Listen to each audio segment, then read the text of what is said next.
I'm sure you've all seen the news by now. Discord is rolling out a new policy that's about to hit users worldwide. And let me tell you, it is an absolute train wreck. Starting March 1st, if you don't scan your face or hand over your ID, the system is just gonna label you as a child. Period. I don't care if you set your birth year to 1970 or try to lie and say you're 30. It's completely useless. So why is this such a headache? Because Discord is shifting everyone to teen by default. That means you're locked out of certain features until you prove you're actually an adult. Now, some might say, oh, it's great, we're protecting the kids. But the rest of us? We're looking at this and thinking, wait, what about our privacy? This whole mess stems from the age verification drama that's been haunting the West for a while now. They've been screaming about it, and honestly, I don't blame them. We might feel safe for now since it hasn't hit us directly, but like I always say, it starts with one country, and before you know it, the entire world is going down the same rabbit hole. This teen by default policy is exactly what it sounds like. They'll just assume you're a teenager automatically, which, hey, I guess that's one way to look at it. It's kind of flattering that they think a guy in his 30s like me is a youthful teen again. But the catch? They're also assuming I have the same maturity level and content rights as a literal child under 18. Fantastic, right? The main goal here is protecting minors from 18+ content. Now, some of you might be confused. Wait, Discord has that kind of content? Well, since I'm such a good person, I wouldn't know anything about that. You'll just have to find it through, let's say, natural channels yourself. But seriously, there are two sides to this. Some think it's a brilliant move for child safety, but the other side? They'll tell you this is a straight-up privacy disaster. Especially in the West, people don't buy the "it's for the kids" excuse for a second. And in this video, I'm gonna break down exactly what's going on and what we should actually be worried about. First off, let's talk about who gets hit. Like I said, it's everyone on Discord globally. But it's not quite that simple. If you're just using Discord for normal stuff, non-18+ things, then you don't need to verify. You can keep going like nothing happened. But the experience is gonna suck. Because if a server is marked as a secret room or age restricted, you're locked out. Any images or media that are even slightly sensitive, blurred. You can't even click to see them. And DMs? Oh, they're changing too. Messages from strangers will be filtered out, and you might not even see them at all until you prove you aren't a kid. Basically, they think you're a child, so they don't want scary strangers talking to you. Another thing, you won't be able to speak on stage channels anymore. Why? Because they probably think teens aren't mature enough to speak responsibly, or something like that. Let's put it this way. If you live in a world of sunshine and rainbows and have no idea Discord has a dark side, you have nothing to fear. No verification needed. But if you want to step even a little bit outside that lavender field, yeah, you're going to be flagged for verification immediately. Okay, so let's say you're flagged. How do you actually verify yourself? There are two main ways. First, upload an official government document. ID card, passport, whatever is official enough for them. Second, record a video selfie so their AI can estimate your age based on your face. This is basically a test to see who looks young and who looks like they've aged a century. But here's the thing. The problem isn't actually about age verification. I think most people agree that keeping kids away from shady content is fine. The real nightmare is the method they're using to do it. So, let's talk about each method and the absolute mess they're about to create. First up, we've got the government ID verification. Now, Discord is out here telling us, don't worry guys, once you submit your ID, we'll delete it immediately after checking. But here's the million-dollar question. How much do you actually trust Discord? I mean, just last October, there were reports that a third-party verification service used by Discord got hacked, leaking the personal data of around 70,000 users. 70,000. After hearing that, do you really feel comfortable handing over your ID to them? Sure, they claim they'll destroy the data, But this is the internet we're talking about. What does destroy even mean in a digital world? And do they actually do it? We've seen countless services promise the exact same thing, only for that data to magically leak out later. I'm not saying it will happen to Discord this time, but they have a track record, and history loves to repeat itself. So, you decide. Do you really want to bet your privacy on their word? Now, you might be wondering, so what if my ID leaks? What's the worst that could happen? Well, that depends on how much you value your life. Honestly, I don't even know if my own ID is already sitting in some hacker's database right now, leaked from some official channel I registered 4 years ago. But let me tell you, when this data gets out, it is a straight-up disaster. Look at the US, for example. They don't have a central ID card, but they have the Social Security number, the SSN. It's just 9 digits, but it's the master key to your entire financial life. People think someone needs to hack your bank to steal your money. No, it's much worse than that. It's called identity theft. If your SSN, name, and address leak, a criminal can literally become you. They can open credit cards, take out massive loans, or sign up for services in your name. You won't even know it's happening until you're buried in a mountain of debt you didn't create. And don't even get me started on SIM swapping.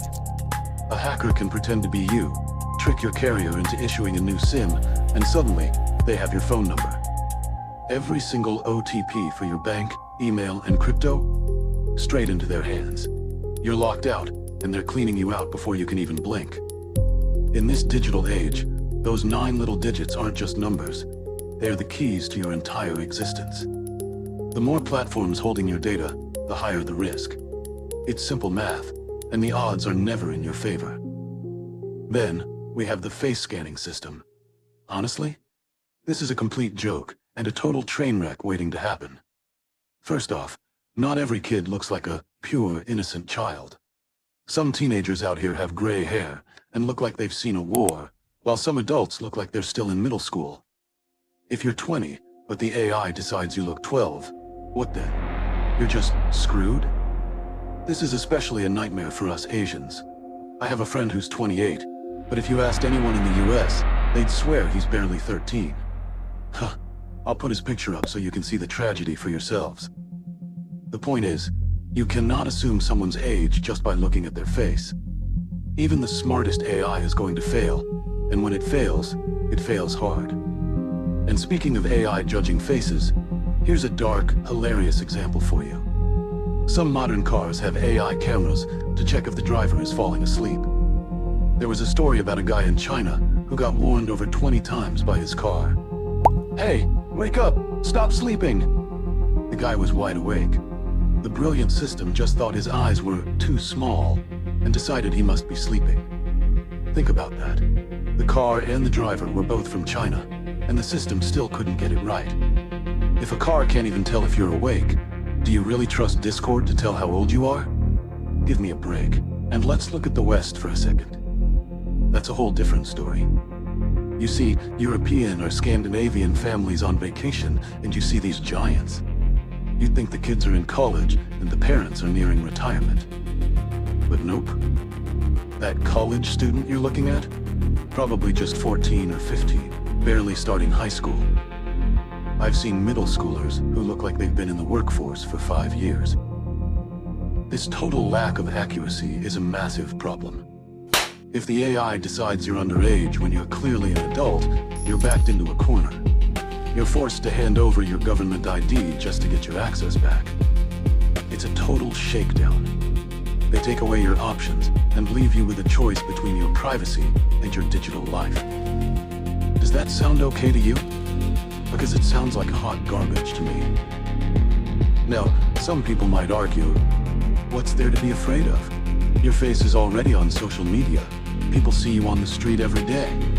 If you're that paranoid, just wear a ski mask to the mall. Okay, let's clear something up. There is a massive difference between a profile picture and biometrics. A profile picture is just a flat, 2D image. It's surface-level detail. Anyone can copy it, but they can't really do much with it. But a face scan? That's not a photo. It's biometric data. It maps your facial structure, the exact distance between your pupils, your bone structure, your cheekbones. The same high-level data used for secure bank transactions. Remember the WorldCoin drama a few months back? People in Asia were lining up at malls just to get their eyeballs scanned for a few bucks. That was biometrics too. And experts were screaming from the rooftops about the dangers. And guess who was behind that project? Sam Altman, the CEO of OpenAI, the guy who gave us ChatGPT. See the connection yet? On one hand, you've got Sam Altman telling us the future will be flooded with AI and fakes, so we need iris scans to prove we're human. Then, look back at Discord. They claim the internet is dangerous for kids, so they force everyone to scan their faces or be labeled as a minor. Both of them want the same thing: your biometric identity. This is data that defines exactly who you are, and you can't change it for the rest of your life. Even if you get full plastic surgery, the core data remains. With WorldCoin, you voluntarily sold your identity for some crypto. With Discord, you're being forced to trade your biometrics just to keep features you've already been using for years. They're taking your rights away and selling them back to you for the price of your privacy. How much are you willing to sell your soul for? Only you can answer that. Sure, an iris scan is higher level than a face scan, but don't be fooled. Scammers don't need the most perfect data, they want the most useful data. And in the real world, your face and your ID are used for way more things than your eyeball. Banks use face scans every day. They don't ask for iris scans at the ATM. In the end, if your data leaks from multiple sources, it all starts to fit together like a puzzle. An iris scan might be useless on its own, but a Discord face scan? That's linked to your ID, your location, and potentially 10 years of your private chat history. If you hand all that over, wow, it's a gold mine for criminals. Your face, your ID, your address, all for the sake of entering a secret chat room? Personally, I don't think it's worth it. Not even close. I'll say it again. When it comes to your personal data, the fewer people holding it, the better. Period. At the end of the day, it really just comes down to your personal perspective. If you're a privacy freak, you're probably spiraling into a deep state of paranoia right now. But if you're the type who just goes with the flow and doesn't care, then hey, you've got nothing to worry about. I know what you're thinking. But I use Face ID on my iPhone 100 times a day. If I'm so scared, why do I still use that? And look, Discord claims the data stays on your device, just like Apple does. If you don't trust Discord, why do you trust Apple? Honestly, it's a fair point. It all boils down to your own comfort level. If you're okay with it, use it. If not, don't. Nobody can force you into this. Yet. Now, will this be the end of Discord? Will everyone quit because they're being roasted online? Honestly, not a chance. It's just one policy. Not everyone is using Discord to hang out in shady, age-restricted corners. If you're on the bright side of Discord, you might not even notice a difference. Unless, of course, the day comes where they force everyone to scan their face or upload an ID for every single thing. If that happens, yeah, they're probably doomed. But we're not there just yet. And let's be real, Discord is a giant. People have been there for years. Quitting isn't just a personal choice when your entire community, your friends, and your servers are all locked in there. Even if you hate it and want to leave, where are you going to go if your friends won't follow? But if you're really done with it and want to jump ship, you might want to look at TeamSpeak. Unlike Discord, TeamSpeak isn't trying to be a fancy social media platform. It's just a straight-up communication tool. No verification nightmares, no drama. You can even host your own server, so you don't have to worry about your data leaking to the US or China. You make the rules. It's a bit more old school and not as user-friendly as Discord. but it gets the job done without the privacy headache. Will anything ever truly replace Discord and hit that same level of massive scale? Who knows? Personally, this doesn't really affect me much because, surprise, I barely even use Discord. But for those of you who do, you've got to weigh the pros and cons for yourselves.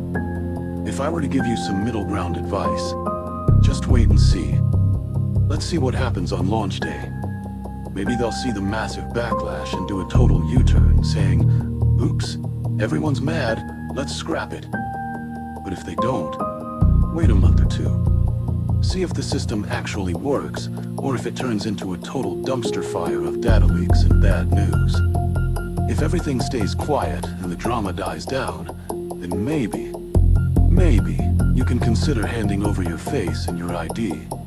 But for now, that's pretty much the gist of it. What do you guys think? Let's talk about it in the comments. And if you enjoyed this little deep dive, don't forget to hit that like and subscribe button.